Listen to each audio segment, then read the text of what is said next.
আসসালামু আলাইকুম প্রিয় শিক্ষার্থী, কেমন আছো? এই করোনা ভাইরাসের প্রাদুর্ভাবের মধ্যেও তোমরা আল্লাহর অশেষ রহমতে সুস্থ সুন্দর আছো বলে আশা করি এবং দোয়া করি সবাই সুস্থ থাকো। প্রিয় শিক্ষার্থী, আমার আগের ক্লাসটাতে আমি তোমাদের সাথে আলোচনা করছিলাম ইংলিশ সেকেন্ড পেপারের একটা grammatical term,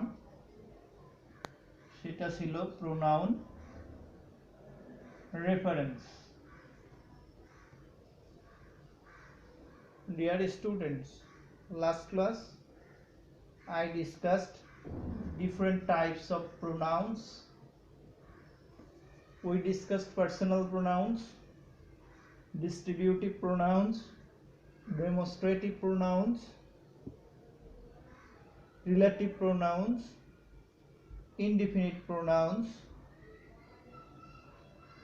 and I told you to emphasize on the first 5 types of pronouns for answering the grammatical topic pronoun reference. Dear students, last class I also told you how the question paper will appear to you and how you can answer the questions easily. Now I would like to mention the important or key notes of my last class. You will be given a passage. Last class I mentioned, but it is important to revise the key notes. তোমাদের একটি passage থাকবে, আমি বলেছিলাম এই প্যাসেজের মধ্যে তোমার concentration থাকতে হবে প্রোনাউনের উপরে এবং তোমার কনসেন্ট্রেশন থাকতে হবে রেফারেন্সের উপরে। তো ফর এক্সাম্পল আমি এখানে একটা প্রোনাউন পেলাম, এখানে একটা পেলাম, এখানে একটা পেলাম, এরকম করে আমি এই প্যাসেজটার মধ্যে অনেকগুলো প্রোনাউন পেয়ে যাব। প্রোনাউন পেলেই আসলে আমাদের মনোযোগটা সেই জায়গাটায় দিতে হবে এবং মনোযোগটা দিয়ে আমাদের তিনটা আবারও বলি তিনটা বিশেষ বিষয়ের উপরে আমাদের দৃষ্টি দিতে হবে। Number 1, the pronoun may be wrong or wrongly used. For example, Rana, this is the name of boy, but যদি এই রানার পরিবর্তে she ব্যবহার খুঁজে পাওয়া যায় কিংবা it ব্যবহার খুঁজে পাওয়া যায়, তাহলে আলটিমেটলি আমাদের বুঝতে হবে এই রানা এর পরিবর্তে she কিংবা it এর ব্যবহার ভুল। ঠিক তাহলে এর ব্যবহার সঠিক হচ্ছে হি। অনুরূপভাবে যদি আমি একটা পেন পেলাম, পেনের কথা বলা হলো, যেমন 2000 অটিজমের কথা বলা হয়েছিল 2019 সালের পরীক্ষায়, সেখানে আমাদের প্রোনাউন হিসেবে ব্যবহার করা হয়েছিল হু, রিলেটিভ প্রোনাউন হিসেবে, কিন্তু আসলে এটার পরিবর্তে হু এর ব্যবহার ভুল। যেমন 2017 সালে এবং 18 সালে বিভিন্ন বোর্ডে দেখা গেছে কি, যেমন আমরা একটা বোর্ডে পাই সালাম and Salma.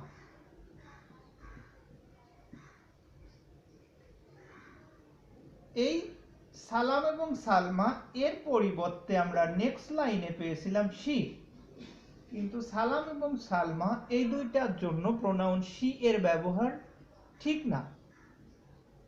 The right pronoun you have to use they. In another boat we got women, but in the next sentence the pronoun of the woman we got she, but this is wrong. Instead of woman you have to use they.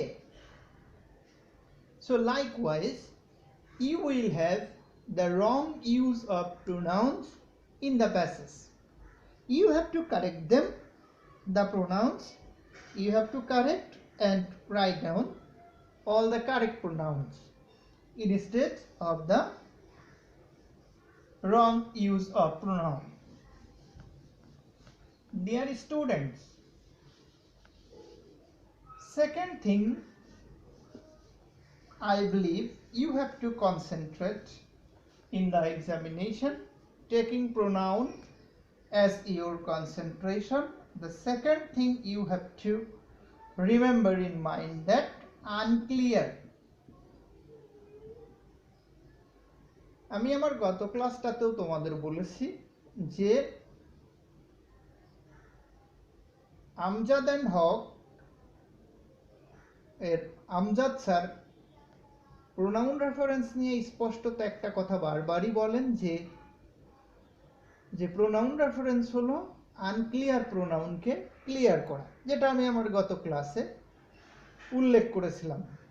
তো ঠিক সেই জায়গাটায় এসেই আমার 2 নম্বর আলোচ্য বিষয় বা কনসেন্ট্রেশনটা হলো আনক্লিয়ার। এখন আমি কখন ধরে নিব যে the pronoun which I indicate or we find in the question paper is unclear?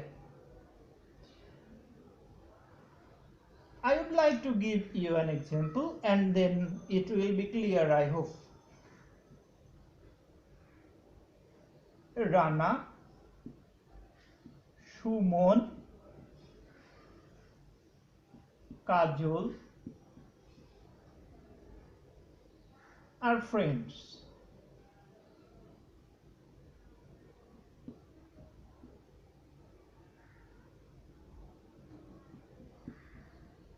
He is short, he is tall, but he is short. Dear students, he, but we got the name Rana, Shumon, Kajol. যদি আলাদা আলাদা করে মনে করো তাহলে রানার পরিবর্তে হি, সুমনের পরিবর্তে হি, কাজলের পরিবর্তে হি। কিন্তু প্রশ্নটা দাঁড়িয়ে যায় এখানে এই he is tall and he is short, এখানে হি বলতে রানা, সুমন না কাজল, বিষয়টা ক্লিয়ার নয়। আবার এই হি বলতে রানা, সুমন, কাজল কোনটা ক্লিয়ার না। In this respect the pronoun is unclear. In this respect, please, my dear students, give your full concentration. In this respect, the pronoun is unclear. When the pronoun refers to many more nouns, 2 or more than 2 nouns. So, this case, this is unclear, and you have to cut the pronoun and you have to use the noun that is absolutely be used. প্রিয় ছাত্রছাত্রী, এখানে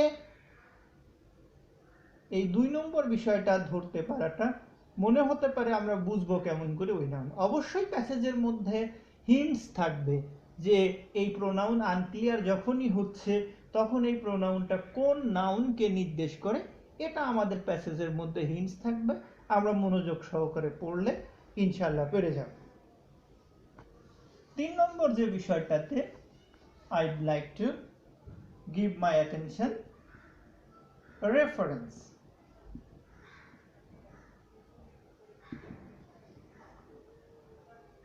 In my last class I told you the meaning of reference is really clear, সুনির্দিষ্টকরণ। আজকে আমি বলবো যে আমি একটা উদাহরণ দিতে চাই যে এই যে আমরা নরমালি কথা বলতে গেলে বলি যে ওরা খুব ভালো, এরা খুব খারাপ, ঠিক আছে। কেউ কেউ বলে যে এই করোনা ভাইরাস চলে যাবে, কেউ কেউ বলে যে, অনেকেই বলে যে দীর্ঘদিন থাকবে। এই যে আমি কিছু শব্দ বললাম যে কেউ কেউ, অনেকে, অনেকে, কেউ কেউ, এই শব্দগুলো, এরা, ওরা, এই শব্দগুলোর দিকে লক্ষ্য করো। এই শব্দগুলো প্রতিটাই বিশেষণ, সর্বনাম, দ্যাট মিনস প্রোনাউন। বাট এই শব্দগুলো কেউই সুনির্দিষ্ট করে বলে না এরা কোন নাউনকে বা কার স্পেসিফিক্যালি কোন নাউনকে বোঝাচ্ছে, কিন্তু এরা মনে হচ্ছে যে কাউকে না কাউকে নির্দেশ করে। সো আমরা যদি কোনো ডাক্তারকে দেখি তাহলে তিনি লিখে দেন রেফার টু মিস্টার অম, এরকম করে উনি লিখে দেন। সো এটা বলা যেতে পারে যে এই রেফার টু অমক মানে অমকের কাছে চলে যাও। এরা এরকম করে এই চ্যাপ্টারে কোনো প্রোনাউনকে উল্লেখ করলে সেই প্রোনাউনগুলো আমাদের অস্পষ্ট হয়ে যায়, আর এই ওয়ার্ডগুলোকেই বা এই ধরনের প্রোনাউনগুলোকেই আমরা রেফারেন্স হিসেবে গ্রহণ করতে পারি। দ্যাট মিন্স এই ওয়ার্ডগুলো কারা, যাদেরকে আমরা বলি প্রোনোমিনাল